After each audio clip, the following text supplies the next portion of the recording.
이 부자와 거지 나사로 이야기는 예수님께서 제자들과 바리새인들에게 하신 말씀입니다. 비유의 말씀입니다. 우리 16장 14절 보시면 이런 말씀이 있어요. 누가가 돈을 좋아하는 바리빠 사람들이 이 모든 말씀을 듣고 나서 예수를 비웃었다.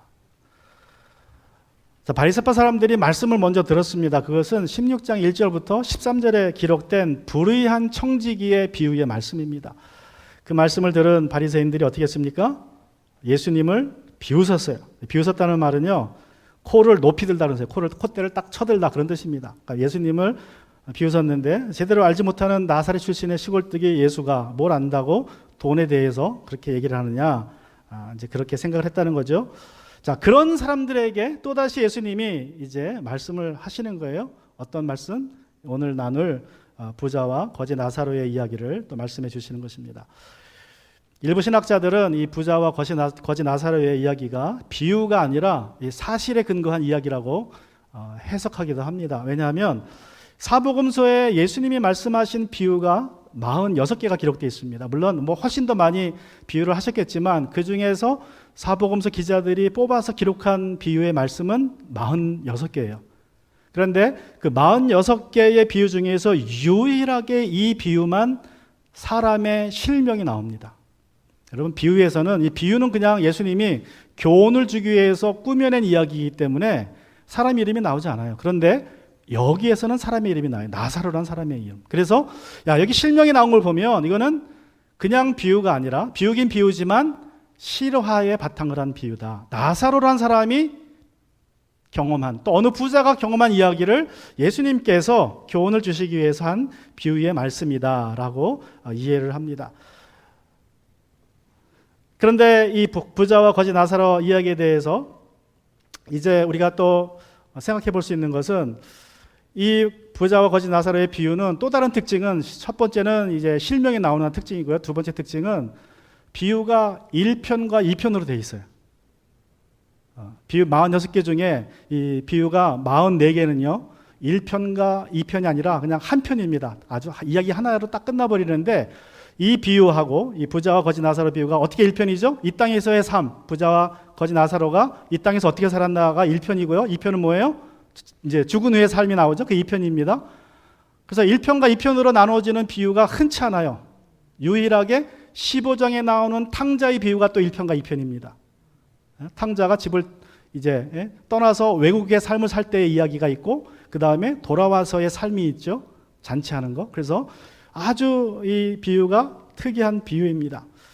자, 이 비유는 우리가 잘 알고 있는 이야기고 또 많은 교훈을 우리가 얻는 이야기지만 오늘은 이 교훈 중에 두 가지 교훈을 같이 나누고자 합니다. 첫 번째 비유가 주는 교훈은 이것입니다. 그것은 하나님이 재물을 주신 목적이 있다는 것입니다. 이 부가 우리에게 주시고자 하는 큰 교훈은 하나님이 우리에게 재물을 주셨을 때에 그 목적이 있다. 당시에 바리새인들은 또 유대인들은요, 재물이, 하나님 주신 그 물질이 복이라고 생각했습니다. 하나님이 주신 복이다. 믿음의 사람들에게, 의인들에게 주신 복이 재물이다, 이렇게 생각을 했습니다. 그래서 어쩌면 아까 말씀 나눈 것처럼 누가복음 16장 14절에서 바리새인들이 돈을 좋아한다고 나오죠. 괜히 돈 좋아하는 게 아닙니다, 그 사람들이. 왜냐하면 돈이 하나님이 주신 복이라고 생각했기 때문에 그래요. 믿음의 사람들에게 주는 가장 확실한 복이 돈이다라고 생각했기 때문에 그들이 돈을 좋아했습니다. 자, 재물은 하나님의 믿음의 사람에게 주신 복입니다. 이거는 제가 보기에는 확실한데, 그러나 유일한 복은 아니에요. 그죠? 하나님이 믿음의 사람에게 재물만 복으로 주시는 것이 아니라 성경에 보면 재물 외에도 또 복으로 주시는 게 많죠. 잠언서에 보면 현명한 아내, 믿음의 배우자도 하나님이 재물로 복으로 주신다고 그랬고요. 또 자녀들도 하나님 주시는 복이라고 말씀했고, 또 특별한 은사와 또 탤런트들도 하나님 주시는 복입니다. 또 건강도 복일 수 있어요. 그러니까 내가 하나님께 받은 것이 다 복인데 특별히 그 복 중에 하나가 재물이다라고 유대인들은 믿었던 것입니다. 자, 그래서 여러분, 내가 무슨 복을 받았는지 이거 중요하지만 더 중요한 건 뭡니까? 내가 받은 복을 어떻게 하나님의 영광을 위해서 사용했느냐가 더 중요합니다. 그러니까 내가 얼마나 받았느냐도 중요하지만, 내가 어떤 복을 받았느냐도 중요하지만, 내가 받은 복을 어떻게 하나님을 위해 사용했느냐가 더 중요합니다. 특별히 하나님이 우리에게 재물을 주셨을 때에는 재물을 주신 이유가 있죠. 왜 주셨습니까? 많은 이유가 있지만 제가 두 가지만 살펴보면 전도서 5장 19절에 보면 하나님이 사람에게 부와 재산을 주셔서 누리게 하시며, 하나님이 우리에게 부를 주신 이유, 누리라고 주신 거예요. 누리고 살라고. 그것으로 먹고 마시고 우리에게 필요한 것을 사고 우리의 삶을 이어가라고 하나님께서 주셨습니다. 재물을, 부를 주셨습니다. 그런데 문제는 하나님이 주신 재물로 이제 우리가 우리 자신에게만 집중하는 게 문제라는 것이죠. 자, 하나님이 우리에게 누리라고 재물을 주셨는데, 자, 또 다른 이유를, 재물을 주신 목적을 누가복음 16장 9절에서 예수님이 이렇게 말씀을 하세요. 그러므로 내가 너에게 말한다. 불의한 재물로 친구를 사귀어라. 그래서 그 재물이 없어질 때에 그들이 너희를 영원한 처소로 맞아 들이게 하여라. 여기서 불의한 재물, 불의한 돈이라는 것은 돈이 더럽고 악하다는 말이 아닙니다.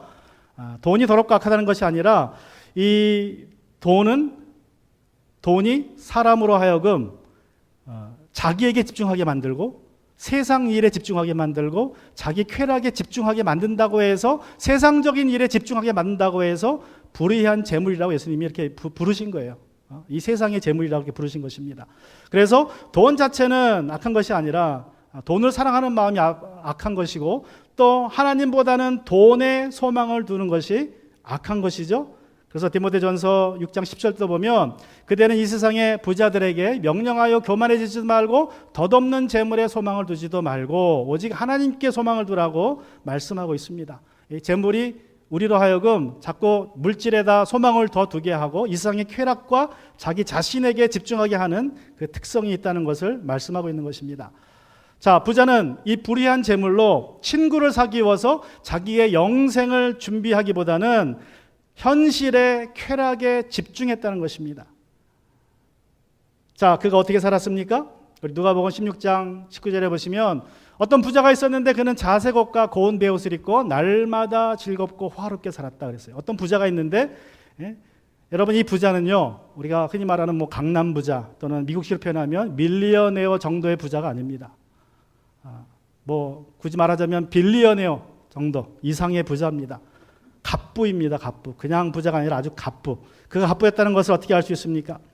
그의 패션을 보면 알 수 있어요. 패션과 그의 삶의 스타일을 보면 그가 얼마나 큰 부자인지 우리가 짐작할 수 있습니다. 그는 먼저 자색 옷을 입었다 그래서, 자색 옷은 겉옷이죠. 겉옷을 입었습니다. 아마 소매가 긴, 일할 필요가 없으니까 소매가 길고 이 무릎 이하로 이 발목까지 내려가는 긴 겉옷을 입었는데 그 옷이 자색 옷이라고 말하고 있습니다. 자색 옷, 보라색 옷이라고 말합니다. 제가 여러 번 말씀드렸지만 이 옷 중에서 가장 비싼 옷은 보라색 옷입니다. 보라색 옷. 왜냐하면 이 보라색 염료를 자연에서 구하는 게 너무나 힘들고 어렵기 때문에 그렇습니다. 이 보라색 염료를 만들려면요, 이 보라색 달팽이 또는 가시달팽이라는 달팽이가 수만 마리가 필요합니다. 수만 마리. 그 달팽이, 요만한 달팽이에서 나오는 그 액이 있어요. 액이. 그 액을 100리터를 모아야 돼요. 요만한 달팽이에서 잡아가지고 그걸 수천 마리, 수십만 마리를 잡아서 그걸 뭐 쥐어짜든지 아니면 뭐 액을 분비하는 걸 받아내든지 해가지고 그게 100리터입니다. 여러분 1리터짜리 콜라병을 100개 그걸 모아야 돼요. 상상이 됩니까? 그럼 달팽이가 몇 마리 들어갈까요? 동네에 있는 거 다 잡아도 뭐 힘들겠죠. 그럼 100리터의 달팽이 액을 채취한 다음에 그걸 아주 불에다가 달굽니다. 서서히. 그래서 100리터를 5리터로 만들면 색깔이 노랗게 나온다 그래요. 그럼 노란색 염료가 나온 거예요. 노란색 염료가. 그게 노란색 염료고 그걸 좀 더 불에 달구면 그 노란색이 녹색이 됩니다. 그럼 녹색 염료가 나온 거예요. 그 녹색으로 쓰면 되고 또 좀 더 불에 달구면, 불에 달는 게 아니라 햇빛에 말리면 그게 빨간색이 돼요. 그럼 빨간색 염료로 씁니다. 그거를 더 햇빛에 말리면 그게 보라색이 돼요. 더 이상 색이 나오지 않습니다. 보라색이 마지막에 나오는 색이에요. 그 100리터의 달팽이 액에서 나온 마지막 색. 근데 그 보라색은 한 번 만들어 놓으면 절대로 변색이 안 됩니다. 변색이 안 돼요. 근데 그렇게 얻는 게 너무 힘들기 때문에 그 값이 금보다 비싼 거예요. 금보다 몇 배가 더 비쌉니다. 그래서 보라색 옷을 해입을 쓴 사람들은 왕밖에 없고 귀족들밖에 없어요. 귀족들도 아주 부자들만 그렇게 입습니다. 자, 그런데 또 그는 무슨 옷을 입었어요? 고운 베옷. 저 당시 고운 베옷은 이집트산 면 옷을 말합니다. 이집트산 면. 지금도 이집트산 면이 뭐 세계 최고라 그러는데 저 이집트산 그 고운 베옷으로 속옷을 해 입은 거예요. 속옷을. 근데 저게 얼마나 비싸냐면요. 저 고운 베옷 1kg를 사려면 금 2kg를 내야 돼요. 금값의 2배입니다. 무게로. 고운 베옷 1kg가 금 2kg를 줘야 사는 거예요. 그럼 여러분 생각해 보세요. 속옷을 입었는데 금의 2배 값이에요. 그 자색 옷은 몇 배가 일까요? 저거는 뭐 엄청나죠. 금으로도 사기 힘든 그런 옷이에요.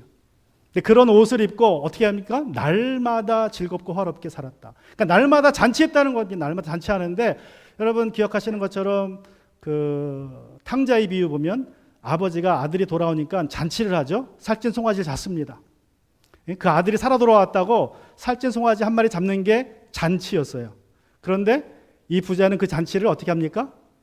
매일 하는 거예요. 매일. 아들이 죽었던 아들이 살아 돌아와야 하는 잔치를 이 부자는 매일 합니다. 자색 옷을 입고 고운 베옷을 입고 그리고 매일 소를 잡아서 날마다 즐겁게 사는 거예요. 정말 우리가 상상을 초월하는 그런 삶을 사는 것입니다. 그런데 그의 집 대문 밖에는 누가 있었습니까? 자, 그런 날마다 잔치를 하는데 그런데 그 집 대문 앞에는 나사로라 하는 거지가 하나 헌데투성이 몸으로 누워서 그의 부자상에 떨어지는 부스러기로 배를 채우려고 하였다. 개들까지도 와서 그의 헌데를 핥았다. 보면 누워서라고 이렇게 표현되어 있지만 저게 그 영어 성경에 보면 저게 수동태입니다. 수동태에서 was laid라고 표현됐어요. was laid. 자, 여러분 부자가 그러니까 누군가 와서 거기에 눕혀놓은 거예요. 누군가 와서 부자를 이 거지를 부자집 앞에다 눕혀놓은 것입니다. 그러니까 무슨 말이냐면 스스로 걷지 못한 사람이에요. 절름발이든지 너무 병약해서 스스로 거기까지 가지 못합니다. 사람들이 데리고 간 거예요. 그것다 눕혀놔요. 왜 눕혀놓습니까? 부자의 상에서 떨어지는 부스러기로 배를 채우려고 하였다. 개들이 와서 그의 헌대를 핥았다. 그 부자가 매일 잔치를 하니까 거기 드나드는 사람도 많고 또 먹을 것도 많이 남으니까 그 먹을 것을 얻어 먹으려고 사람들이 걷다가 이 거지를 데려다 놓은 것입니다. 여러분 잔치라면은 풀 코스가 나오죠. 에피타이저가 먼저 나오고 그리고 메인 디시가 나오고 그리고 디저트가 나옵니다. 최소한 3단계가 나와요. 자, 그러면 에피타이저를 먹으면 그 당시에는 지금도 중동 사람들은 손으로 먹죠. 그죠? 손으로 먹고 손을 씻어야 되는데 물로 씻기도 하지만 귀찮으니까 어떻게 씻냐면 빵으로 씻어요. 빵으로. 손을. 빵으로 닦습니다. 그리고 또 이제 메인 디시가 나면 메인 디시를 먹어요. 손으로 주워 먹습니다. 그리고 또 빵으로 닦아요. 다. 그리고 그 빵은 버리죠. 먹는 게 아니라. 자, 그래서 빵으로 중간중간 닦아요. 그럼 그 빵 부서기를 이 상 밑으로 버립니다. 그 상 밑으로 버리면 주인 개들이 와서 그 빵을 주워 먹는다는 거예요. 주워 먹고 배가 부르면 어떻게 해요? 개가 밖으로 나갑니다. 그래서 누구한테 가요? 나사로한테 가요. 나사로의 헌대를 핥습니다. 예? 저게 에피타이저인 줄 알고 그렇게 하는 거예요. 매일. 예? 근데도 여러분 저 나사로가 개를 못 쫓아내요. 왜 그래요? 너무 병약해서 다리 한번 흔들지 못하는 거예요. 다리 한번 흔들면 개들이 도망갈 텐데 소리 한번 지르면 개들이 도망갈 텐데 그렇게 못해요. 너무나 병약해서. 자, 이 부자는 그렇게 밖에 누가 있는지 몰랐어요. 뭐 알아도 신경 안 썼습니다. 여러분 이 부자가 조금만 신경을 써서 밖에 누워있는 이 나사로에게 종을 시켜서 야, 빵 쪼가리를 모아다가 좀 갖다 줘라 그러면 얼마나 좋았을까요? 단 한 번도 그러지 않았어요. 단 하루도 문 밖에 누워있는 거지 나사로에 대해서 신경 쓰지 않았습니다. 그냥 자기가 먹고 마시고 즐기는데 신경을 다 썼습니다. 물질로 그냥 자기의 삶의 즐거움만 찾은 것입니다. 하나님의 나라, 자기가 죽은 이후에 갈 영원한 처소를 준비하는 데에 실패했습니다. 여러분, 하나님이 우리에게 물질을 주셨을 때에는 그 물질은 불의한 물질이 아니죠. 이런 물질 자체는 의롭지도 않고 불의하지도 않습니다. 다만 내가 그 물질을 어떻게 쓰느냐가 중요해요. 내가 내 자신의 쾌락을 위해 썼다면 그 물질은 불의한 물질이 될 것이지만 그러나 내가 이웃을 위해 썼다면 그 물질은 하나님의 나라의 영광을 위해서 쓰여지는 물질이 될 것이고요. 또 그 물질은 내가 죽어서 갈 영원한 처소를 준비케 하는 물질이 됩니다. 그래서 우리는 불의한 물질을 영원한 처소를 준비하는 데 사용해야 됩니다. 감리교회 창시자인 웨슬리는 이렇게 말을 했습니다. 가능한 한 많이 벌어라. 가능한 한 많이 저축해라. 가능한 한 많이 주어라. 그러니까 일 열심히 해서 많이 벌고 많이 저축하고 아껴 써서 많이 저축하고 그리고 남은 돈을 가능한 한 많이 이웃에게 나눠줘라. 어려운 사람들을 도우라고 그는 말씀을 했습니다. 여러분, 불의한 재물로 여러분의 영원한 처소를 준비하는 것이 재물의 올바른 사용입니다. 문제는 부자는 그것을 몰랐어요. 그는 주체할 수 없는 돈으로 날마다 쾌락 가운데 살았습니다. 그래서 재물은 하나님이 주셨을 때에 어떤 목적을 가지고 주셨는데 그 목적이 바로 우리 자신의 영원한 거처를 준비하는 것이라는 사실을 우리가 기억해야 됩니다. 또 두 번째로 부자와 거지 나사로의 이야기가 주는 두 번째 교훈은 이것입니다. 인생에는 반전이 있고 영생에는 역전이 있다. 여러분, 반전과 역전이라는 말은 우리 한문, 한자와 한글에서 보면 사전적으로는 똑같은 이야기입니다. 똑같은 뜻입니다. 사전적으로 보면 똑같은 뜻이에요. 그래서 이게 뭐 같은 뜻을 해석이 되고 또 그래서 이 반전이나 역전이라는 말을 영어로 표현할 때는 reversal이라고 표현해요. reverse. 그래서 이 뭐 반전, 역전이 영어로는 똑같은 말로 쓰여집니다. 그런데 반전이라는 말과 역전이라는 말이 뭐 발음도 틀리지만 조금 아주 미묘한 그 뜻의 차이가 있어요. 아주 미묘하게 반전과 역전. 자, 어떤 차이가 있을까요? 제가 뭔가 차이 있는 것 같은데 그 차이가 확실치 않아서 인터넷에 한번 뒤져봤더니 어떤 분이 아주 잘 설명해 놨더라고요. 반전과 역전의 차이. 자, 반전은 뭐냐면 반전은 반복될 수 있습니다. 그래서 우리는 반전에 반전을 거듭한다는 말을 써요. 반전은 반복되기 때문에 반전의 반복이 거듭된다라고 말을 씁니다. 그런데 그 반전 중에서 마지막으로 일어나는 반전이 역전이에요. 맨 최종적인 반전이 역전입니다. 그래서 우리는 운동 경기에서 역전승이라는 말을 써요. 그러면 더 이상은 없어요. 그죠? 역전승이면 끝입니다. 그냥 역전승으로 끝난 거예요. 역전패로 끝난 겁니다. 그래서 이 반전이라는 말과 역전이라는 말의 차이는 시간상의 차이입니다. 반전은 반복되지만 역전은 반복되지 않습니다. 그래서 우리 인생에는 반전이 있어요. 우리가 사는 한 반전은 계속됩니다. 우리가 사는 한. 여러분, 지난 2주 동안 살펴본 요셉의 삶이 그랬습니다. 요셉이 12 형제들 중에서 아버지의 제일 사랑받는 아들로 이제 하나님이 그를 올려주셨습니다. 그런데 하루아침에 올라갔다가 떨어지죠. 형들의 손에 구덩이에 떨어집니다. 그리고 종으로 또 팔려가요. 주인집에 가서 또 열심히 일해가지고 주인에게 제일 사랑받는 종이 돼서 또 올라갑니다. 그러다가 또 그 주인마님의 참소를 받고 또 감옥으로 떨어집니다. 그래서 감옥에서 평생을 보내야 되는데 또 하루아침에 어떻게 돼요? 하나님이 그를 이집트의 총리로 올려주세요. 그러니까 요셉의 이야기는 재미있는 게 요셉이 한 일은 아무것도 없어요. 요셉은 제 인생의 반전을 위해서 노력한 사람이 아닙니다. 그냥 하루하루 열심히 살았어요. 그런데 하나님이 그를 올려주셨다가 떨어뜨렸다가 올려주셨다가 떨어뜨렸다가 이러고 하다가 하나님 나중에 그를 쓰십니다. 그런데 그와 정반대되는 삶을 산 사람이 있죠? 누구예요? 그의 아버지 야곱입니다. 야곱은 자기 꾀로 인생의 반전을 누렸던 사람이에요. 자기 꾀로 형에게 팥죽 한 그릇으로 장자권을 사죠. 그리고 자기 꾀로 아버지를 속여서 장제 축복을 받아냅니다. 그 사실을 알고 형이 너 아버지 죽는 날 너도 죽는다라고 위협했어요. 그랬더니 도망갑니다. 라반에게. 도망가서 보니까 그 처음 본 사촌 여동생이 너무나 예뻐요. 라헬이 첫눈에 반해가지고 그 라헬을 위해서 일을 합니다.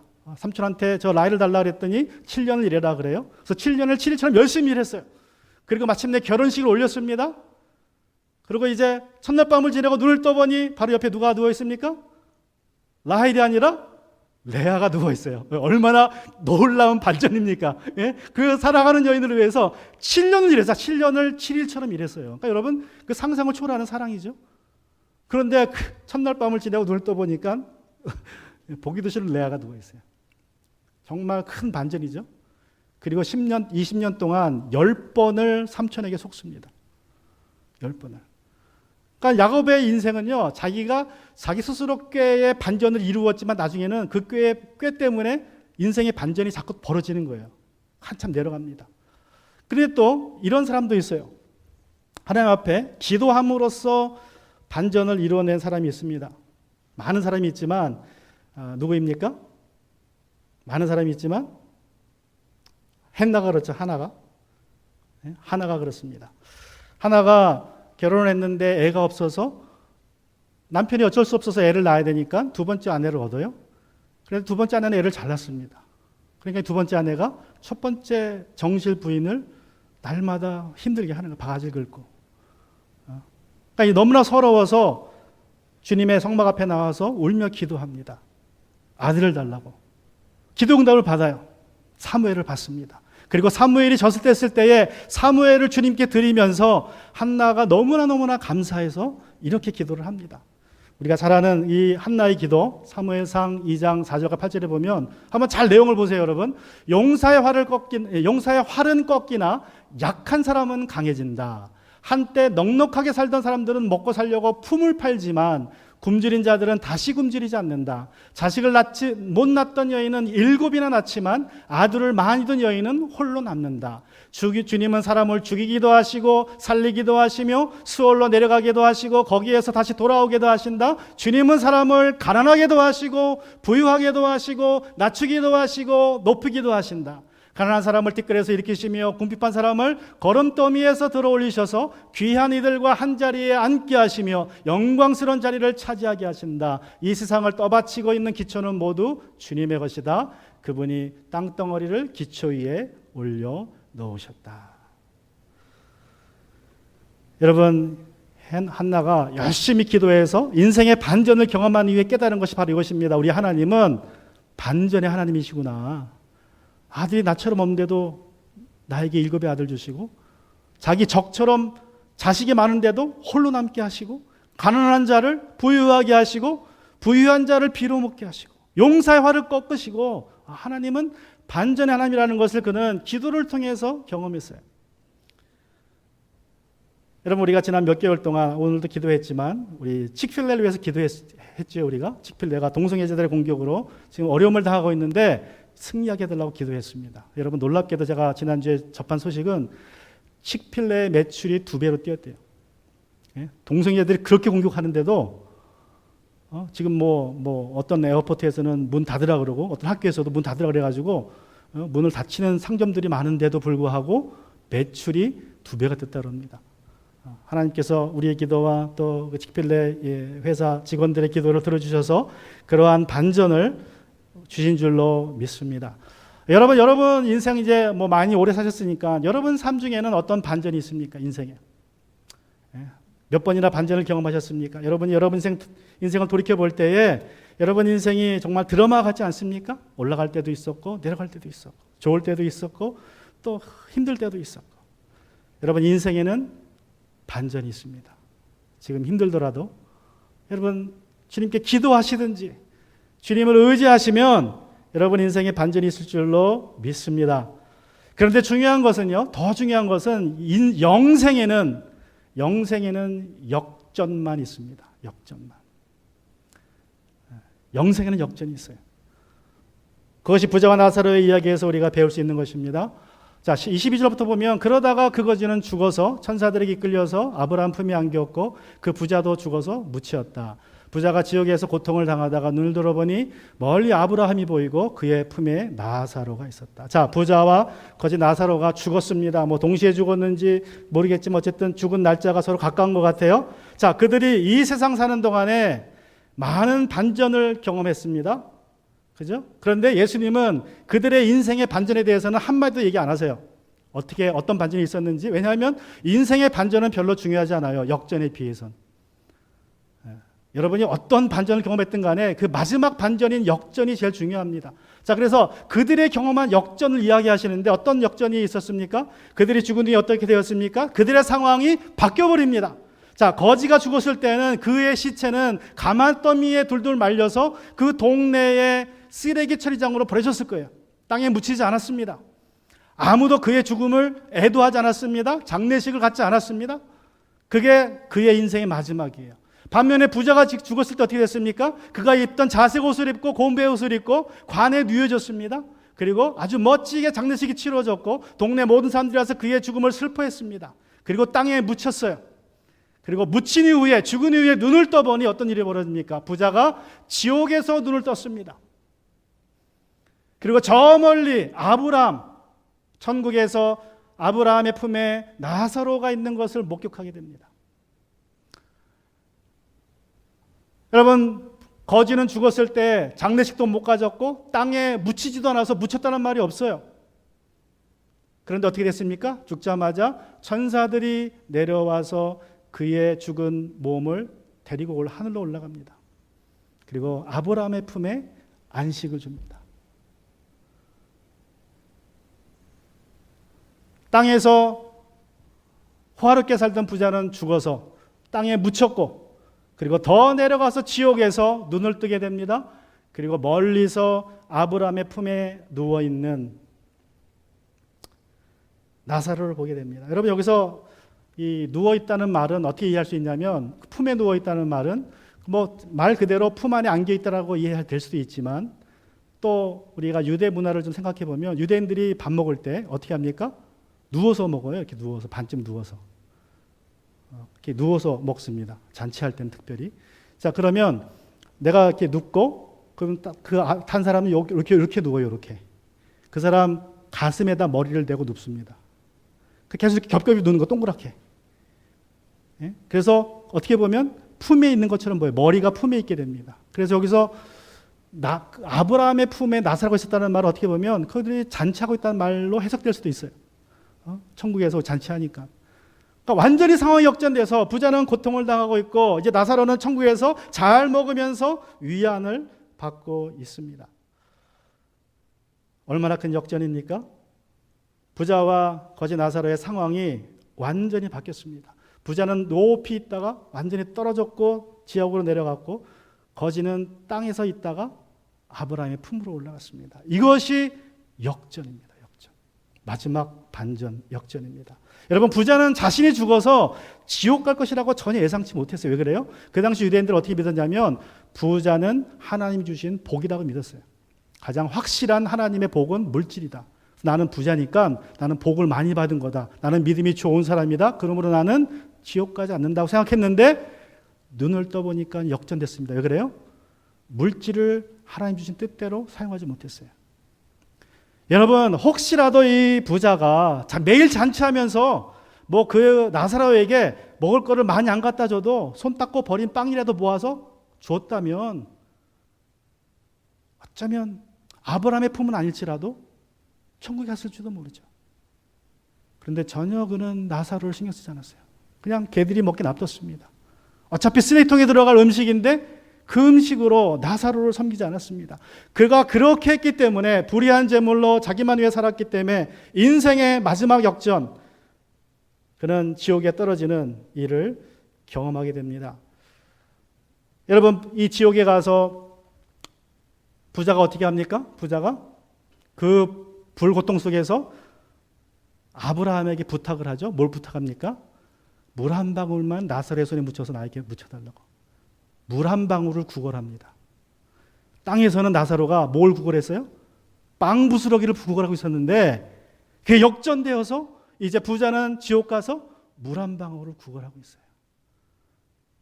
여러분, 우리의 인생에 반전이 있지만 우리의 영생에는 역전이 있다는 사실 여러분 기억하셔야 됩니다. 우리 하나님은 반전의 하나님이세요. 또 우리 하나님은 역전의 하나님이십니다.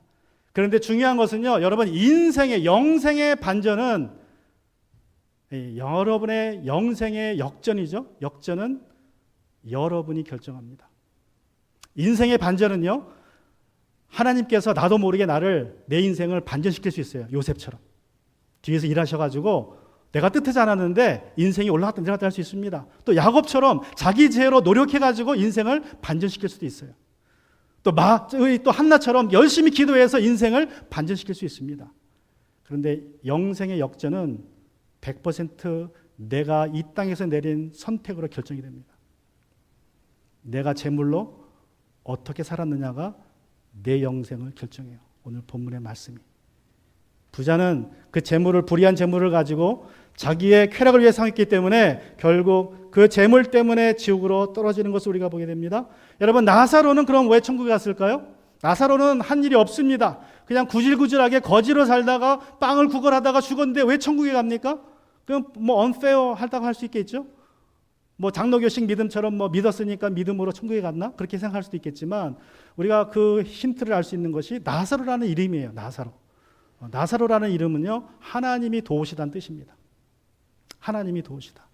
그러니까 즉 나사로는 몸이 성해서 열심히 뭔가 몸으로 행할 수 있는 건 아무것도 없었어요. 그저 빵만 구걸했습니다. 그러나 그의 마음의 중심에는 뭐가 있었습니까?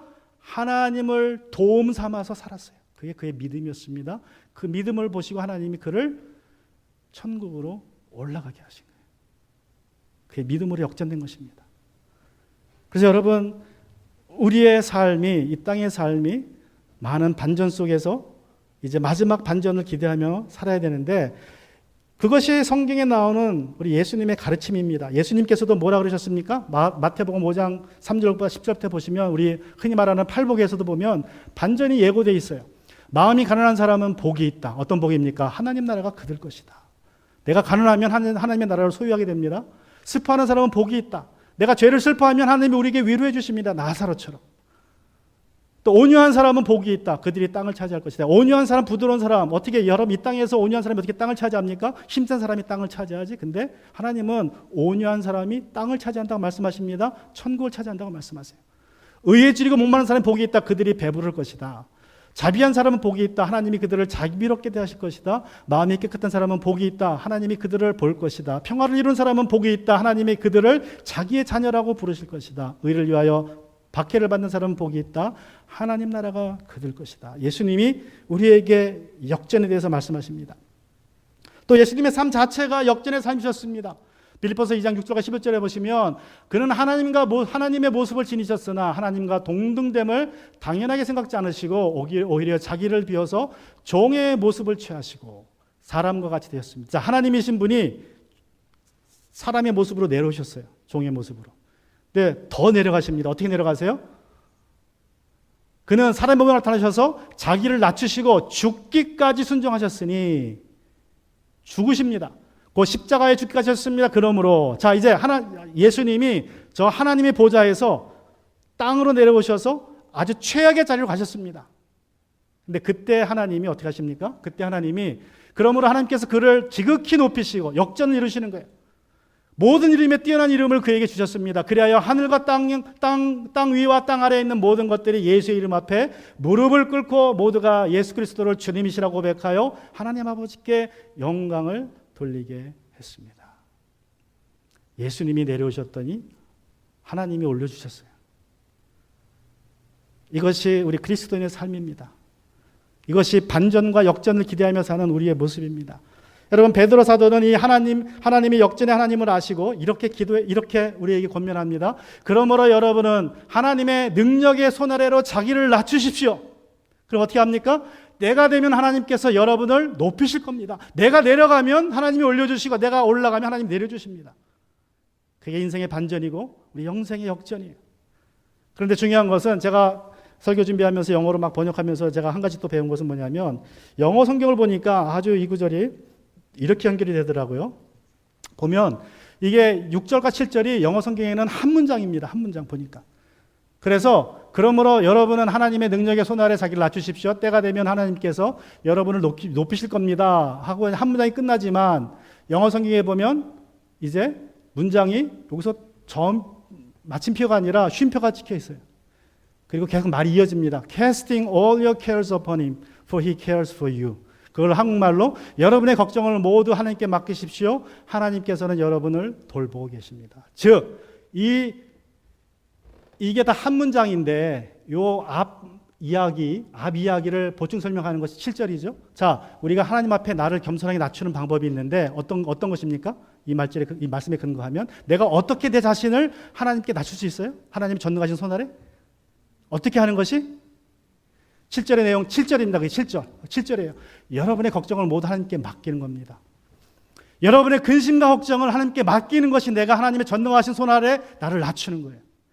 그 하나님이 때가 되시면 나를 올려주신다는 거예요.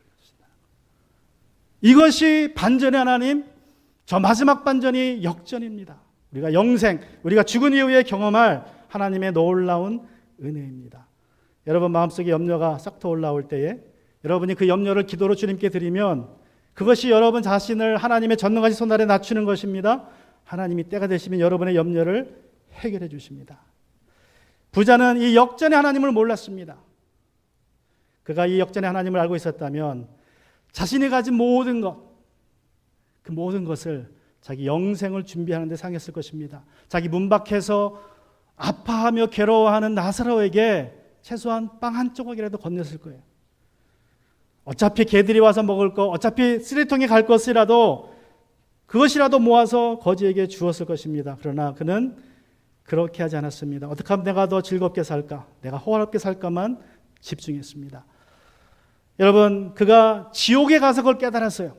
지옥에 떨어져서 깨달았습니다. 그 고통의 장소에서 그는 깨달아서 말로 할 수 없는 고통 속에서 그가 이제 아브라함에게 이렇게 부탁을 합니다. 어떤 부탁을 합니까? 24절 보시면 그래서 그가 소리를 질러 말하기를 아브라함 조상님 나를 불쌍히 여겨주십시오. 나사로를 보내서 그 손가락 끝에 물을 찍어서 내 혀를 시원하게 하도록 하여 주십시오. 나는 이 불 속에서 몹시 고통을 당하고 있습니다.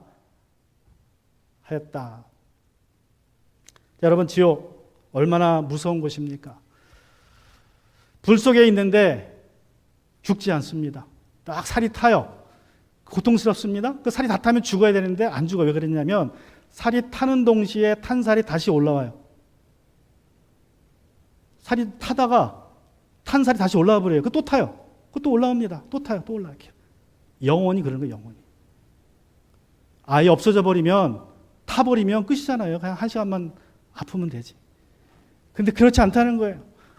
예수님께서 마가복음에서 이렇게 말씀하셨어요. 마가복음 9장 48절에 보면 지옥에서는 그들을 파먹는 구더기들도 죽지 않고 불도 꺼지지 않는다. 여러분 구더기도 안 죽으면 내가 안 죽는다는 거죠.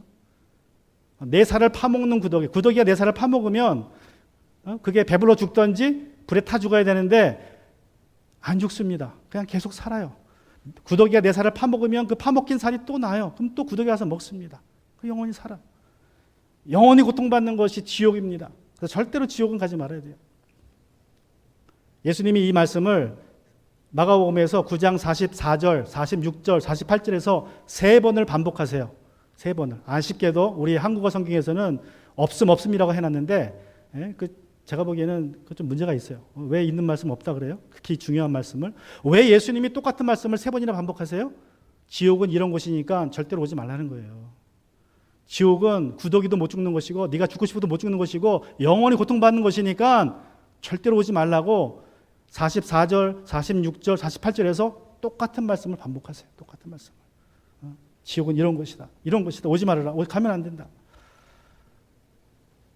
이 고통 속에서 부자가 아브라함에게 나에게 나사로를 보내주셔서 물 한 방울만 내 혀에 묻혀달라고 구걸을 합니다.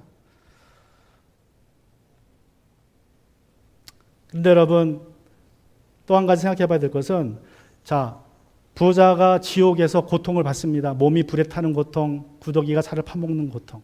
엄청난 고통이겠죠? 그 화상의 고통이 얼마나 엄청납니까? 어떤 분이 그렇게 얘기를 하더라고요. 이 천국과 지옥을 설명하면서 왜 지옥이 무섭냐? 지옥이라는 곳은 우리가 죽어서 이 육신의 몸이 벗겨지고 새로운 영적인 몸을 받는데 그 영적인 몸을 받으면 모든 감각이 100%로 활용된다는 거예요. 100%.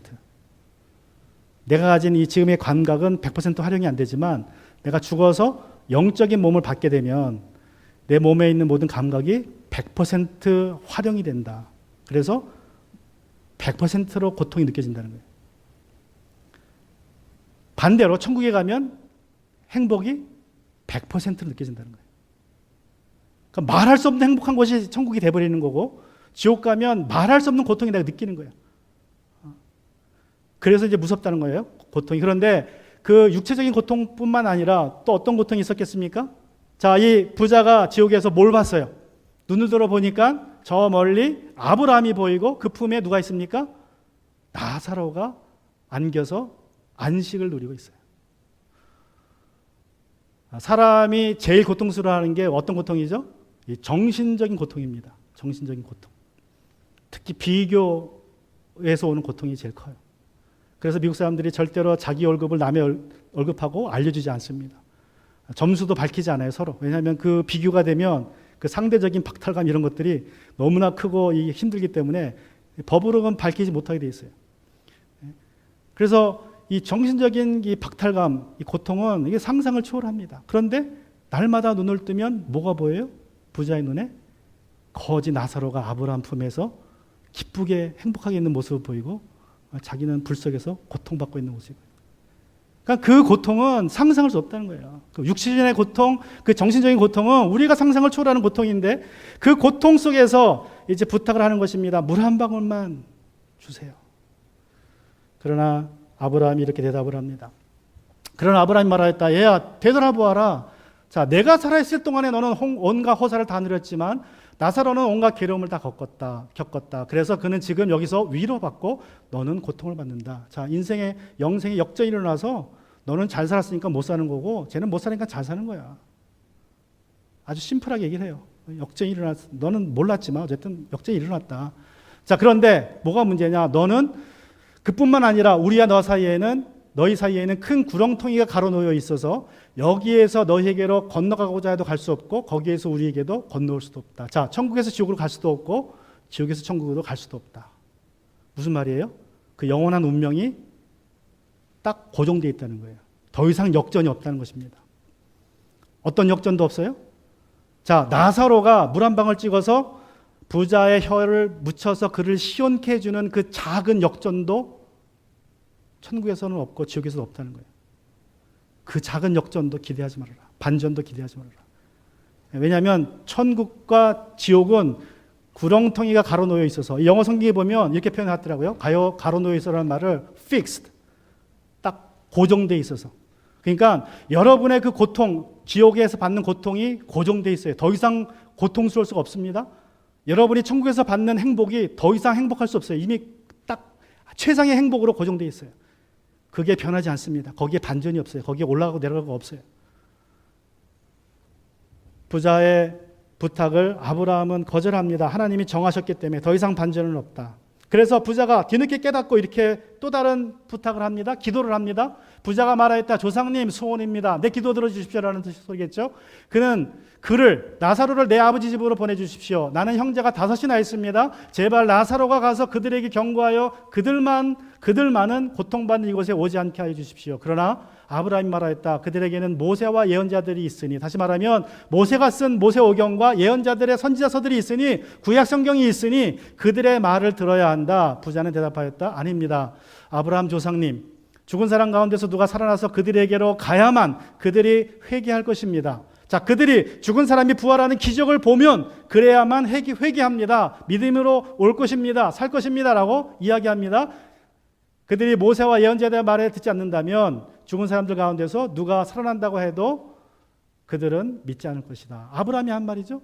그들이 모세와 예언자들의 말을 듣지 않는다면, 성경을 믿지 않는다면 죽은 사람들 가운데서 누가 돌아가더라도 믿지 않을 것이다. 여러분, 이 5 형제를 위한 부자의 기도는 응답되지 않았습니다. 이 5 동생들을 좀 구원해 주세요. 나사로를 좀 보내주세요. 왜 이렇게 응답되지 않았습니까? 이 부자가 지옥에서 기도해서 지옥에서 드린 기도라 응답되지 않았을까요? 저는 천국에서 기도해도 응답되지 않는다고 생각합니다. 여러분, 천국에서는 기도하는 유일한 분은 예수님밖에 없어요.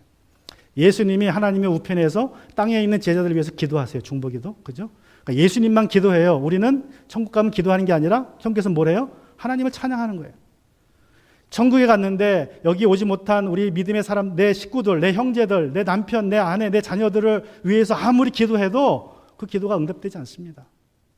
천국이든 지옥이든 지금 기도하셔야 돼요.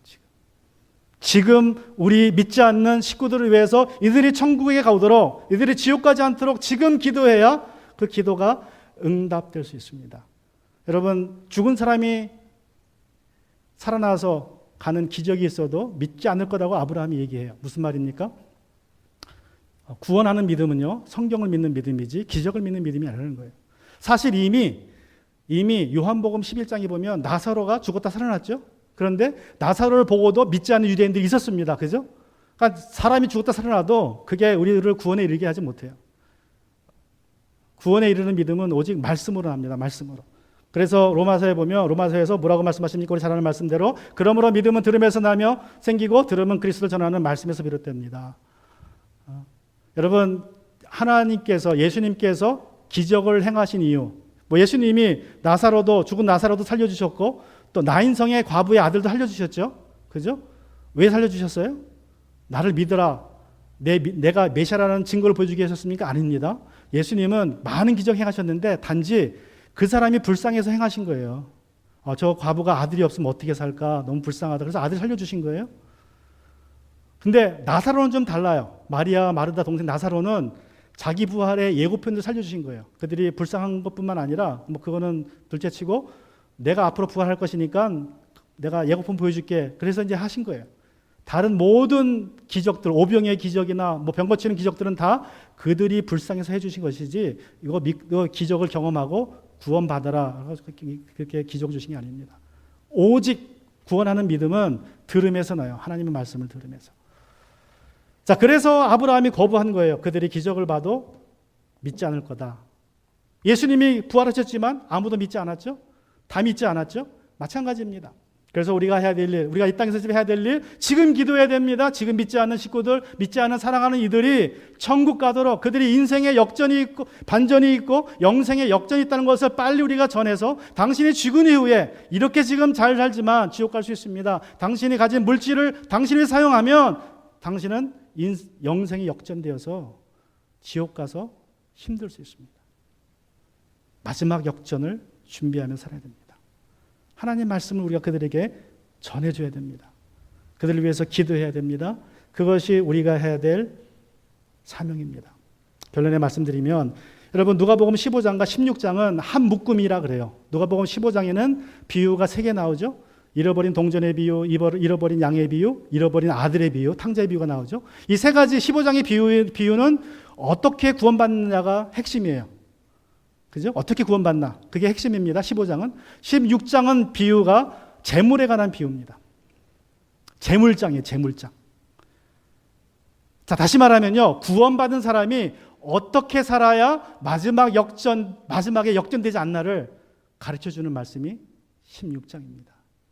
그 핵심이 물질이라는 거예요. 물질. 구원받은 사람이 물질을 어떻게 써야 되느냐? 거기에 따라서 마지막 인생의 역전이 바뀔 수 있다는 사실을 말씀해 주는 것입니다. 자, 오늘 말씀을 통해서 같이 이 시간 기도하기 원합니다.